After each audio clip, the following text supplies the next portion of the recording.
गंगणपते नमः। आप सभी का आपके अपने चैनल पर बहुत बहुत स्वागत है। आज इस वीडियो में हम आंवला नवमी की व्रत कथा सुनेंगे। कार्तिक मास में शुक्ल पक्ष में पड़ने वाली नवमी को अक्षय नवमी या आंवला नवमी के नाम से जाना जाता है। आंवला नवमी 2024 में 10 नवंबर दिन रविवार को है। आंवला नवमी को जप, दान, तर्पण, स्नान आदि का अक्षय फल प्राप्त होता है। इस दिन आंवले के वृक्ष के पूजन का विशेष महत्व है।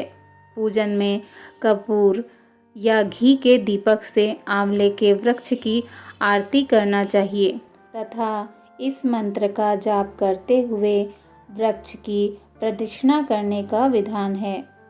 यानि कानि च पापानि जन्मांतरकृतानि च तानि सर्वाणि नश्यन्तु प्रदक्षिण पदे पदे।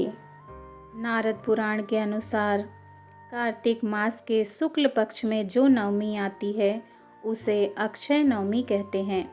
उस दिन पीपल वृक्ष की जड़ के समीप देवताओं, ऋषियों तथा पितरों का विधि पूर्वक तर्पण करें और सूर्य देवता को अर्घ्य दें। तत्पश्चात ब्राह्मणों को मिष्ठान का भोजन कराकर उन्हें दक्षिणा दें और स्वयं भोजन करें।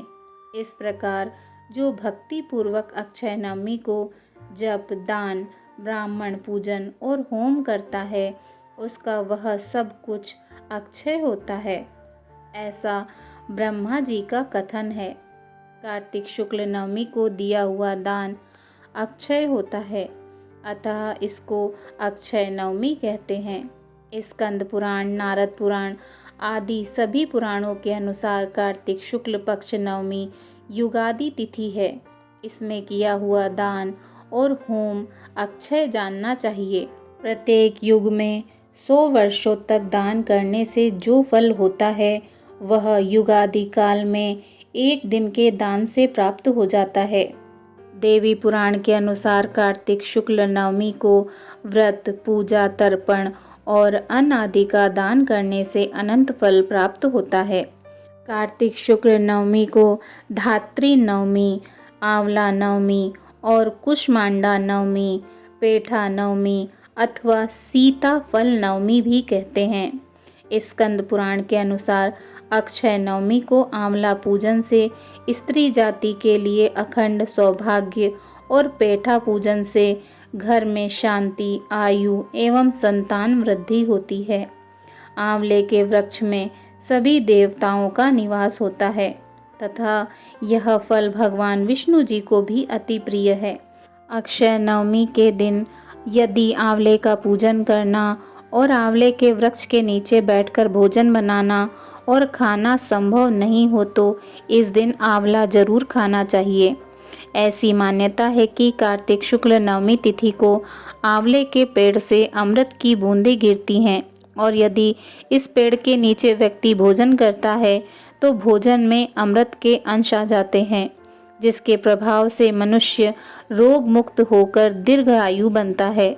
चरक संहिता के अनुसार अक्षय नवमी को आंवला खाने से महर्षि च्यवन को फिर से नव यौवन प्राप्त हुआ था। अक्षय नवमी का पर्व बहुत ही शुभ माना जाता है। यह पर्व अक्षय तृतीया जितना ही महत्वपूर्ण माना जाता है। धार्मिक मान्यताओं के अनुसार इसी दिन सतयुग की शुरुआत हुई थी। इस शुभ दिन पर भक्त सुबह जल्दी उठते हैं और स्नान आदि से निवृत्त हो स्वच्छ वस्त्र धारण कर भगवान विष्णु, माता लक्ष्मी और भगवान शिव जी की पूजा करते हैं। यह दिन दान पुण्य के लिए बहुत ही शुभ माना जाता है। मान्यता है कि इस दिन अक्षय नवमी व्रत कथा अवश्य पढ़ना अथवा सुनना चाहिए, क्योंकि तभी व्रत पूर्ण माना जाता है, साथ ही मनचाहा फल प्राप्त होता है। आइए सुनते हैं अक्षय नवमी व्रत कथा। एक समय की बात है, धन की देवी माता लक्ष्मी पृथ्वी पर आईं। उस समय उन्होंने पृथ्वी पर देखा कि सभी लोग भगवान शिव और भगवान श्री हरि विष्णु जी की आराधना कर रहे हैं। यह देख उनके मन में भी दोनों देवों की पूजा करने का विचार आया।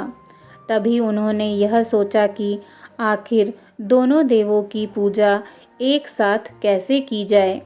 यह सोचकर वह विचार मग्न हो गईं।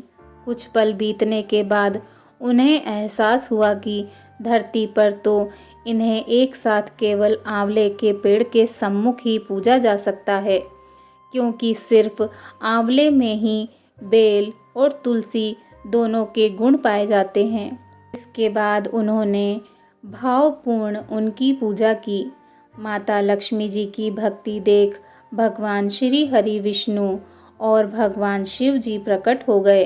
तब माता लक्ष्मी जी ने आंवले के पेड़ के पास भोजन पकाया और दोनों देवों को भोजन कराया।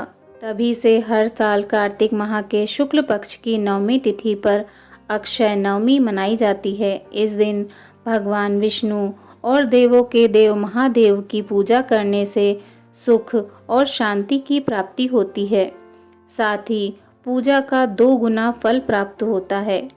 बोलिए भगवान श्री हरि विष्णु जी की जय। भगवान भोलेनाथ जी की जय। हर हर महादेव शिव शंभो।